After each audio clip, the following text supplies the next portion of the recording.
कितना पंजीकृत किसान है आपके यहाँ? 526 किसान पंजीकृत है, लगभग 50 धान बेच चुके हैं, 80-90 किसान धान बेचते हैं। कितना खरीदी हो चुका है अभी तक और उठाव की स्थिति क्या है? 24,000 का यहाँ लिमिट है, जिससे 20,000 खरीदी किया जा चुका है। उसमें लगभग 15,000 16,000 के आसपास दाम हो चुका है। 4,000 क्विंटल धान उठाव के लिए जिसके लिए शासन जारी किया जा चुका है। उठाव ठीक है अभी? उठाव खरीदी के अनुपात में लगभग 80% है। अच्छा, और वो पेमेंट जो बोल रहे हैं 72 घंटे में किसानों में आएगा, वो कहाँ तक है? आ रहे हैं लगभग किसानों को 72 घंटे के कुछ आगे पीछे हो रहे हैं, लेकिन कुछ किसानों को पहले भी आ जाता है, कुछ लेकिन आ रहे हैं। ठाकुर हूँ और पातराई गाँव किसान।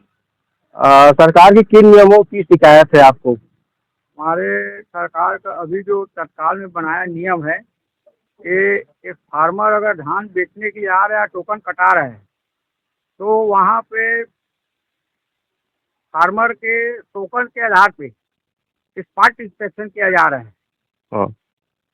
और स्पॉट इंस्पेक्शन करने के बाद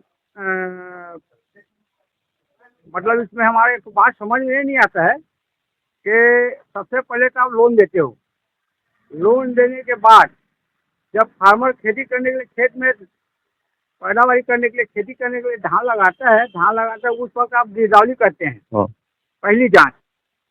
उसके बाद गिरदावली करने के बाद आप अनावारी निकालते हैं और अनावारी दूसरी जांच। और उससे बड़ी बात यह है आप एक कैपेसिटी डिसाइड कर दे रहे हैं कि आपको 21 क्विंटल धान लेना है।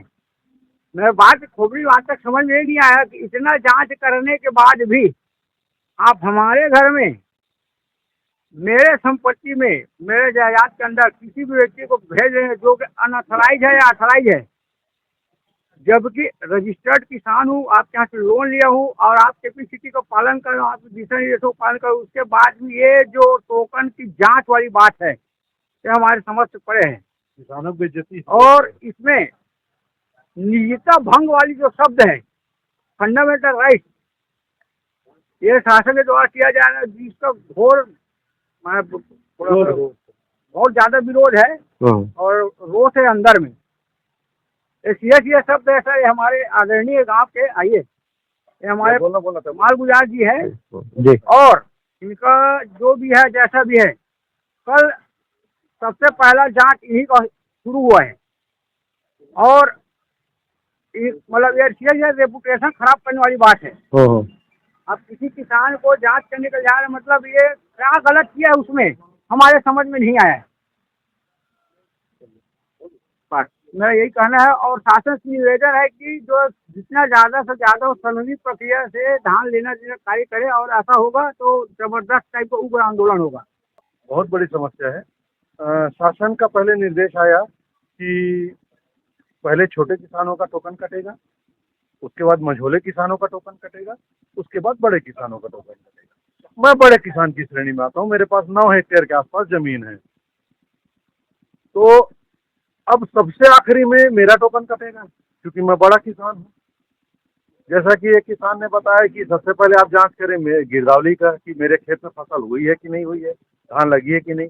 दूसरी फसल करें आप, फसल कटाई के कार्यक्रम में भी आप अनावारी रिपोर्ट में भी मेरा बताया कि मेरे खेत में धान है। तीसरी बात, अब जब मैं टोकन कटवाने आ रहा हूँ तो आप बोल रहे हैं कि बड़ा किसान हूँ, आप बाद में आना। अब जब मैं आखिरी में टोकन कटवाने आ रहा हूँ तो शासन का यह निर्देश आया, कतिपय किसानों द्वारा या किसी दलालों के द्वारा यह किया गया कि उसके घर में धान नहीं है और उसने टोकन कटवा लिया, तो उसका गलती क्या पूरा किसान भुगतेगा? मुझे तो ये लग रहा है कि बिना किसी सूचना के पटवारी साहब मेरे घर आए, मेरे कोठार में धान पड़ा हुआ था, उसका उन्होंने फोटो खींचा। उन्होंने शासन का निर्देश का पालन किया, गलती शासन की है। उन्होंने जो धान मेरे लेबर भर रहे थे उसकी फोटो खींची, पंचनामा बनाया कि वास्तव में मेरे घर में 900 बोरा धान अभी और बचा है, ठीक है। उसके बाद उन्होंने मेरे टोकन की जांच करी। मैंने उनको बताया भी कि यह 200 क्विंटल का टोकन, ये मेरा पहला टोकन है। आज 22